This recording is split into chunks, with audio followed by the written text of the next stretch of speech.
Okay, so welcome to this lecture on leverage. Now, first thing first, what is leverage? It's basically borrowed money, mostly from brokers, to increase the amount of potential earnings. Now, remember what I said earlier in the first few lectures that leverage, although it can increase the amount of profit that you earn, even though you have a small account, but it can also serve as a double-edged sword, meaning that you can also lose a lot if you have a very, very high leverage. So the key thing is to have an optimal amount of leverage so that you can earn a decent amount and also at the same time minimize the amount that you lose. Now, different brokers offer different kind of leverage depending on the regulators in your country or your specific region. But a good thing is that Forex has one of the highest leverage as compared to other types of markets. So a lot of times brokers will offer you different types of leverage ranging from 1:1 to 1:100. So your job is to determine which is more suitable for your risk appetite and the amount of ROI that you want to achieve. But most of the time, the leverage maximum can go up to 1:100.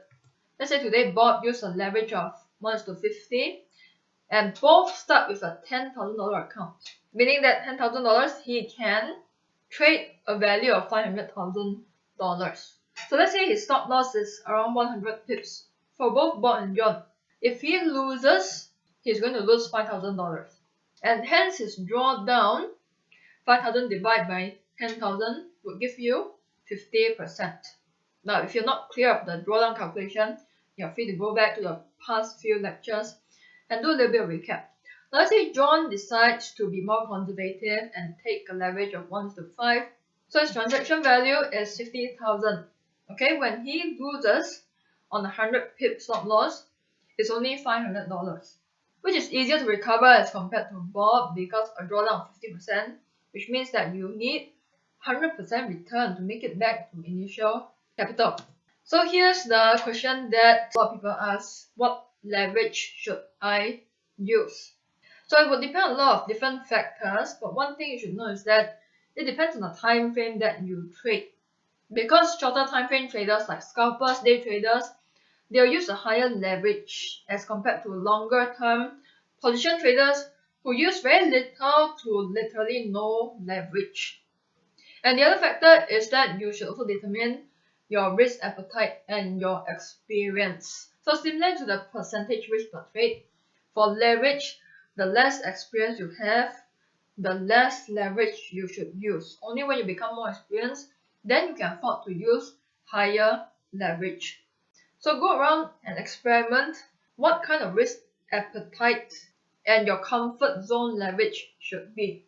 Your comfort zone may be different from my comfort zone. Some traders can trade with a leverage of 1:100 and they are okay with that. Some traders can't even go to 1:50, 1:20, then they stick to lower average like 1:5, 1:1.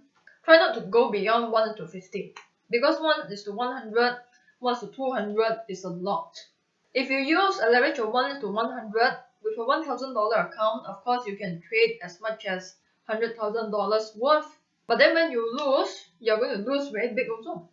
In fact, a leverage of 1:20 is just enough for you to earn a decent amount of profits.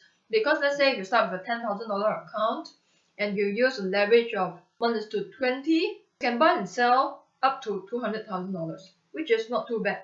Okay, so this is what leverage is all about. The key thing is to go and experience and determine and trade and try out different types of leverage, preferably in demo account, so that you know what kind of leverage is more suitable for your risk appetite.